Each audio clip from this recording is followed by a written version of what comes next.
Fernando Villavicencio, primero recibe un beneplácito de Esteban Bernal, director de Creo, cuando dice: yo valoro mucho la presencia de Fernando Villavicencio en las elecciones. Primera cosa. Segundo, hay que dejar sumamente claro un tema. Cuando él dice que él no tiene nada que ver con Lazo, o sea, no existe otra tomadura de pelo más grande que esa, que él no tiene nada que ver. Cuando Lazo, incluso en una entrevista que tuvo con Carlos Vera, que le preguntó por Villavicencio, dijo: Villavicencio está con nosotros. Él fue parte del engranaje del quehacer político del gobierno de Lazo. Y él eso no se lo va a poder raspar. Y buena parte del quehacer político del gobierno de Moreno. Él no se lo puede raspar. Ahora, dice cosas como estas: que ha liderado una gran batalla en la Comisión de Fiscalización. Sí ha liderado una gran batalla, pero para tapar la corrupción de Lazo. No para destapar la corrupción, sino para tapar la corrupción de Lazo. Para tapar la corrupción de las empresas públicas manejadas en el gobierno de Lazo. Y para tapar no solo el tema de la corrupción, sino el caso León de Troya. Porque si bien él lo incluyó en el informe de la Comisión del Frente Parlamentario Anticorrupción, a la hora de tomar una posición, lo que hizo fue defenderlo a Lazo para que esto no trascienda dentro de la Comisión de Fiscalización y no trascienda dentro de la Asamblea. Porque sabía que se le hundía a su jefe, su mentor, su guía espiritual, que es Guillermo Lazo Mendoza. Dice que hay que someter a las mafias que mantienen de rodillas al Ecuador.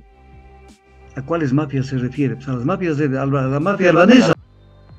¿Cómo la quiere someter si lo que hicieron con el gobierno de Lazo fue taparlo todo? Y con la ayuda de la Corte Constitucional lograr que no se trate esto en el juicio político. Porque ese era el acabose de Lazo. Las vinculaciones con el narcotráfico, que él dice que lucha contra el narcotráfico, pero no se ve, pues. Que intentó conversar con Otto Sonnenhorst, pero entonces viene un tema: intentó conversar.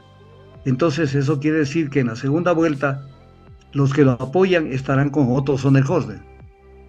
Luego, que la compañera de fórmula de la candidatura sería una mujer de la costa.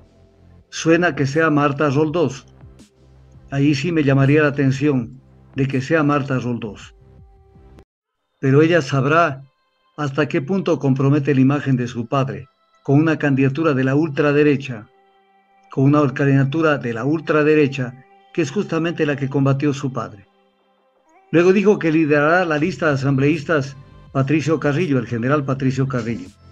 Bueno, será la oportunidad para que pongamos en primera línea de análisis el tema de cómo él, siendo comandante de la policía, que lo fue en el gobierno de Moreno, apadrinado por María Paula Romo, ministra de Gobierno, cómo prestó granadas y municiones al gobierno de Yanine Áñez para que repriman al pueblo boliviano en las protestas que hicieron por ese golpe de Estado que dio Yanine Áñez.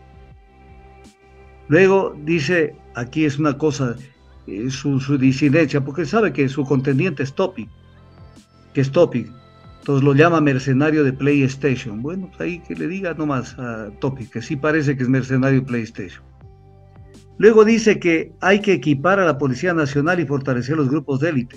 ¿Y por qué no hizo Lazo en los 2 años de gobierno? ¿Y por qué no criticó esto de que teníamos una policía que no tenía ni chalecos antibalas, ni carros, ni balas? Entonces ahora quiere equipar a la Policía Nacional. Pero si en el gobierno al que él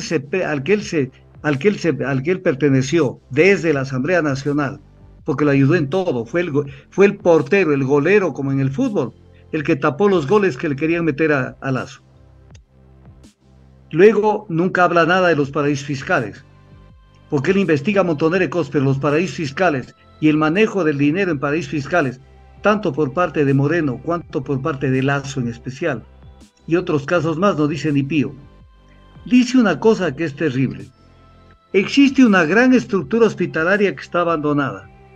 ¿Y qué has hecho como fiscalizador, que eras presidente de la Comisión de Fiscalización? ¿Qué hiciste para lograr que esta estructura hospitalaria no esté abandonada? No pudiste llamarlo al ministro de Salud, a los tantos ministros de Salud que tuvo el gobierno de Lazo, y decirle: venga para acá, explíqueme por qué esta estructura hospitalaria está abandonada, en perjuicio de la gente que requiere atención de salud. ¿Qué hiciste? Y además, cuando él habla de una gran estructura hospitalaria, entonces se han dejado, no el gobierno de Moreno, sino otros gobiernos anteriores, se han dejado una estructura hospitalaria. Luego dice que existe una seria amenaza contra la dolarización. Sí la hay. La hay esa seria amenaza, especialmente cuando el Ecuador se lanza a estos tratados bilaterales de protección de inversión que le van a succionar los pocos dólares que tiene la economía, no solo pública, sino privada del Ecuador. ¿Y qué has dicho sobre respecto de los tratados bilaterales de protección de inversiones? Silencio sepulcral, chico, silencio. Como no votaste tampoco rechazando el reingreso del Ecuador al CIAD y el Centro de Arbitraje del Banco Mundial. No apoyaste esa resolución cuando estuviste en la Asamblea. Que renegociará los contratos petroleros de prestación de servicios específicos para bajar las tarifas de $42 a 18,19, que es lo que le cuesta a Petroecuador. ¿Y por qué no has hecho nada de presidente de la Comisión de Fiscalización, por ejemplo, llamándole al ministro de Energía y preguntándole por qué hay tarifas de ese monto cuando deberían estar en otro monto? ¿Por qué no hiciste algo? Y ahora le ofreces al país que vas a renegociar los contratos.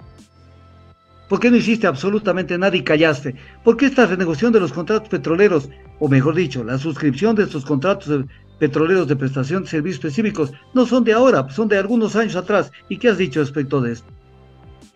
Entonces, aquí tenemos un Villavicencio que va a luchar, o sea, él se va a enfrentar a sí mismo, porque él huele a Lazo por donde quiera que esté.